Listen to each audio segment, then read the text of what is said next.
Hello friends, ಮಂಗಳವಾರದಲ್ಲಿ ಏನಾಗುತ್ತೆ ಅಂತ ಹೇಳಿ ಒಂದು ಪುಟ್ಟ ವೀಡಿಯೋ ನೋಡೋಣ. ಅದಕ್ಕೂ ಮುಂಚೆ ವೀಡಿಯೋ ಇಷ್ಟ ಆಯಿತು ಅಂದರೆ ಸಬ್ಸ್ಕ್ರೈಬ್ ಮಾಡ್ಕೊಳ್ಳಿ, ಹಾಗೆ ವೀಡಿಯೋಗೊಂದು ತಪ್ಪದೆ ಲೈಕ್ ಕೊಡಿ. ಫ್ರೆಂಡ್ಸ್, ಮೊದಲಿಗೆ ಸೂರ್ಯ ಕಾರ್ ತಗೊಳ್ಳೋದಕ್ಕೆ ಹೋದಾಗ ಮೀನಾ ಬೇಡ ಅಂತ ಹೇಳಿರ್ತಾಳೆ. ಯಾಕಂದರೆ ಮನೆಯವರೆಲ್ಲರೂ ಕೂಡ ಬೇಜಾರಾಗಿದ್ದಾರೆ, ಅತ್ತೆ ಮಾವ ಮಾತಾಡ್ತಾ ಇಲ್ಲ ಅಂತ ಹೇಳಿ. ಆಗ ಸೂರ್ಯ, ಈಗೇನು ಅಪ್ಪ ಅಮ್ಮ ಇಬ್ಬರು ಮಾತಾಡ್ತಾ ಇಲ್ಲ ಅಂತ ಹೇಳಿ ಕಾರ್ ತಗೊಳ್ಳೋದು ಬೇಡ ಅಂತ ಹೇಳ್ತಾ ಇದೆಯಾ?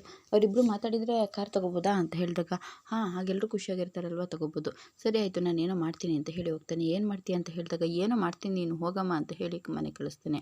ಅದಾದಮೇಲೆ ಲಕ್ಕಿನ ಕರ್ಕೊಂಡು ಮನೆಗೆ ಬರ್ತಾನೆ. ಆಗ ಲಕ್ಕಿ ಬಂದಿರೋದನ್ನು ನೋಡಿ ಮನೆಯವರೆಲ್ಲರೂ ಕೂಡ ಖುಷಿ ಪಡ್ತಾ ಇದ್ದರೆ, ಶಾಂತಿ ಮತ್ತು ಮನೋಜ್ ಇಬ್ಬರು ಕೂಡ ಭಯ ಪಡ್ಕೋತಾ ಇರ್ತಾರೆ. ಆಗ, ಅಮ್ಮ ಇದೇನಮ್ಮ, ನಿನ್ನೆ ತಾನೇ ಹೋಗಿದೆಯಾ ಇದ್ದಕ್ಕಿದ್ದಾಗೆ ಅಂತ ಹೇಳಿದಾಗ, ಏನೋ ಬರಬೇಕಾಯ್ತಪ್ಪ, ಸೂರ್ಯ ನಡೆದಿರೋ ಎಲ್ಲ ವಿಚಾರನೂ ಹೇಳ್ದ, ಅದಕ್ಕೆ ಬಂದೆ ಅಂತ ಹೇಳ್ತಾರೆ. ಸೂರ್ಯ, ಏನು ಇದೆಲ್ಲ ಅಂತ ಹೇಳಿದಾಗ, ಹೌದಪ್ಪ, ನೀವಿಬ್ಬರು ಮಾತಾಡ್ತಾ ಇಲ್ಲ ಅಂತಂದರೆ ನಮ್ಗೆ ಯಾವ ಕೆಲಸ ಮಾಡೋದಕ್ಕೂ ಆಗೋದಿಲ್ಲಪ್ಪ, ನೀವಿಬ್ಬರು ಮನೆಯಲ್ಲಿ ಖುಷಿಯಾಗಿರಬೇಕು ಅಂತ ಹೇಳಿದಾಗ, ಸೂರ್ಯ, ನೀನು ಸ್ವಲ್ಪ ಬಾಯಿ ಮುಚ್ಕೊಂಡಿರೋ, ನಾನು ಮೀನು ಕೊಟ್ಟಿರೋ ಒಡವೆಗಳನ್ನ ಕದ್ದು ಮಾರ್ಕೊಳ್ಳೋದಕ್ಕೆ ಅಧಿಕಾರ ಕೊಟ್ಟವ್ರು ಯಾರು ಅಂತ ಹೇಳಿ ಕೇಳ್ತಾ ಇರ್ತಾರೆ. ಆಗ, ಶಾಂತಿ, ನಿನ್ನೆ ಕೇಳ್ತಾ ಇರೋದು ಕಣೆ ಮಾಯಾಂಗಿಣಿ, ಆ ಮಗುನ ಒಡವೆಗಳನ್ನೆಲ್ಲ ಯಾಕೆ ಕದ್ದೆ? ನಿನ್ನ ಮಗನ ಸಹಾಯ ಮಾಡಬೇಕು ಅಂತಂದರೆ ನಿನ್ನ ಒಡವೆಗಳನ್ನ ಕೊಟ್ಟು ಸಹಾಯ ಮಾಡಬೇಕು ಕಣೆ ಅಂತ ಹೇಳಿದಾಗ, ಅಜ್ಜಿ ಯು ಆರ್ ಕರೆಕ್ಟ್, ನಾನು ಇದೇ ಪಾಯಿಂಟನ್ನು ಹೇಳಿದ್ದು. ಅತ್ತೆ ಏನಾದ್ರೂ ಅವ್ರಿಗೆ ಸಹಾಯ ಮಾಡಬೇಕು ಅಂದರೆ ಅವ್ರ ಒಡವೆಗಳನ್ನ ಕೊಟ್ಟು ಸಹಾಯ ಮಾಡ್ಬೋದಾಗಿತ್ತು. ಆದರೆ ಪಾಪ ಮೀನವ್ರ ಒಡವೆಗಳನ್ನ ಅವರಿಗೆ ತೆಗೆದು ಕದ್ದು ಕೊಟ್ಟಿದ್ದಾರೆ. ಅದು ಅಲ್ಲದೆ ಅವ್ರ ಮೇಲೆ ಮತ್ತು ನಿಮ್ಮ ಮೇಲೇ ತಪ್ಪರಿಸ್ಬಿಟ್ರು ಗೊತ್ತಾ ಅಂತ ಹೇಳಿದಾಗ, ಏನು ನನ್ನ ಮೇಲೆ ಮತ್ತು ಆ ಕುಸುಮನ ಮೇಲೆ ತಪ್ಪರಿಸಿದ್ರ? ಏನಂತ? ನೀವು ಡ್ಯೂಪ್ಲಿಕೇಟ್ ಒಡವೆ ಕೊಟ್ಟಿದ್ದೀರಂತೆ, ಮೀನವರು ಅವ್ರ ಅಮ್ಮಂಗೆ ಒಡವೆಗಳನ್ನ ಕೊಟ್ಬಿಟ್ಟಿದ್ದಾರಂತೆ, ಅವರೇ ಡ್ಯೂಪ್ಲಿಕೇಟ್ ಮಾಡಿ ಇಟ್ಟಿದ್ದಾರೆ ಅಂತ ಹೇಳಿಬಿಟ್ರು.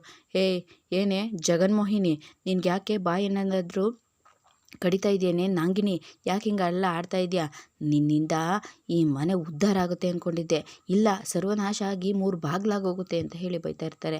ಆಗ, ನೋಡು, ಇನ್ನು ಮುಂದೆ ಇದೆಲ್ಲ ಸಾಧ್ಯ ಇಲ್ಲ, ಅವ್ರಿಗೇನು ಸೇರ್ಬೇಕು ಅದು ಸೇರಲೇಬೇಕು ಅಂತ ಹೇಳಿದಾಗ, ಲಕ್ಕಿ ಅದಕ್ಕೆಲ್ಲ ವ್ಯವಸ್ಥೆ ಆಗಿದೆ, ಈ ಪೌಡ್ರಮ್ಮ ಇದ್ದಾಳಲ್ಲ, ಈ ಪೌಡ್ರಮ್ಮ ದುಡ್ಡು ಕೊಡ್ತೀನಿ ಅಂತ ಹೇಳಿದ್ದಾರೆ. ಲಕ್ಕಿ ಅಜ್ಜಿ, ನಾನು ಕೂಡ ಈ ಥರ ಲೇಡೀಸ್ನ ಯಾವ ಡಬ್ಬಿಂಗಲ್ಲೂ ನೋಡೇ ಇಲ್ಲ, ಈ ಥರ ಒಂದು ಕ್ಯಾರೆಕ್ಟರ್ನೇ ನೋಡಿಲ್ಲ ಅಂತ ಹೇಳಿದಾಗ, ಅಯ್ಯೋ ನೀನು ಡಬ್ಬಿಂಗಿಗೆ ಒಂದು ಡಬ್ಬ ಹಾಕ, ಇಡೀ ಜನ್ಮದಲ್ಲೇ ನಾನು ಇಂಥ ಹೆಂಗಸನ್ನ ನೋಡೇ ಇಲ್ಲ, ಥೂ ಅಂತ ಹೇಳಿ ಬೈದ್ಬಿಡ್ತಾನೆ. ನಾಚಿಕೆ ಅವಮಾನ ಪಡ್ಕೊಂಡು ಶಾಂತಿ ಸುಮ್ಮನೆ ಹಾಗೆ ನಿಂತ್ಕೊಂಡ್ಬಿಡ್ತಾಳೆ. ಲಕ್ಕಿ, ಇವಾಗೊಂದು ಏನಾಗಬೇಕು ಅಂತ ಅಂದರೆ, ಈ ಮಹಾಪುರುಷ ಇದನ್ನೆಲ್ಲ, ಇವನು ದೊಡ್ಡ ಬಿಸ್ನೆಸ್ ಮ್ಯಾನು, ದೊಡ್ಡ ಶಾಪು ಓನರು, ಇವನು ತಿಂಗಳಿಗೆಲ್ಲ ಕಂಡವ್ರಿಗೆಲ್ಲ ಮುಂಡಾಯಿಸಿ ಲಕ್ಷ ದುಡಿತಾನಂತೆ, ಅದರಲ್ಲಿ ನನಗೆ ತಿಂಗಳಿಗೆ 50,000 ರೂಪಾಯಿ ಬಂದು ತಲುಪಿಡ್ಬೇಕು ಅಂತ ಹೇಳಿ ಹೇಳ್ತಾನೆ. ಮನೋಜ್ ಮತ್ತು ರೋಹಿಣಿ ಇಬ್ರಿಗೂ ಕೂಡ ಶಾಕ್ ಆಗಿಬಿಡುತ್ತೆ. ಶಾಂತಿ ಕೂಡ ಕೋಪ ಮಾಡ್ಕೊಂಡು ನೋಡ್ತಾ ಇರ್ತಾಳೆ. ಯಾಕೆ 50,000 ರೂಪಾಯಿ ಕೊಡ್ಬೇಕು ನಿಂಗೆ ಅಂತ ಹೇಳಿದಾಗ, ಮುಚ್ಚೆ ಬಾಯಿ, ಅವನೇನಾದರೂ ದುಡ್ಡು ನನ್ನ ಕೈಗೆ ತಂದುಕೊಡು ಅಂತ ಹೇಳಿದಾನ, ಅವನಿಗೆ ಯಾಮಾರಿಸಿ ಅವನು ಒಡವೆನೇ ಕದ್ಕೊಂಡು ಹೋಗಿದ್ದಾನಲ್ಲ, ಆ ದುಡ್ಡಲ್ಲಿ ತಿಂಗಳಿಗೆ 50,000 ರೂಪಾಯಿ ಕೊಟ್ಟು ತೀರಿಸು ಅಂತ ಹೇಳ್ತಾ ಇರೋದು ಅಂತ ಹೇಳಿದಾಗ, ಅದೇಗಾಗುತ್ತೆ, ನಮಗೆ ತಿಂಗಳಿಗೆ ಕರೆಕ್ಟಾಗಿ ಇಷ್ಟೇ ಲಾಭ ಆಗುತ್ತೆ ಅಂತ ಏನು ಹೇಳೋದಕ್ಕಾಗಲ್ಲ ಅಂತ ಹೇಳಿದಾಗ, ಅದು ನಿನ್ನ ತಲೆಗೆ ಬಿಟ್ಟಿದ್ದು ಕಣ ಪೆಂಗ್ಯ, ನನ್ನ ದುಡ್ಡನ್ನು ಹೆಂಗೆ ತಗೊಂಡೆ ಹಂಗೆ ವಾಪಸ್ ಕೊಡಬೇಕು. ಪೌಡ್ರಮ್ಮ ರೋಷ ಇದ್ರೋಳು ಕೊಟ್ಲು 2 ಲಕ್ಷನ, ನೀನು ದುಡಿತಾ ಇದೆಯಲ್ಲ ಕೊಡೋ ಅಂತ ಹೇಳಿ ಹೇಳ್ತಾ ಇರ್ತಾನೆ.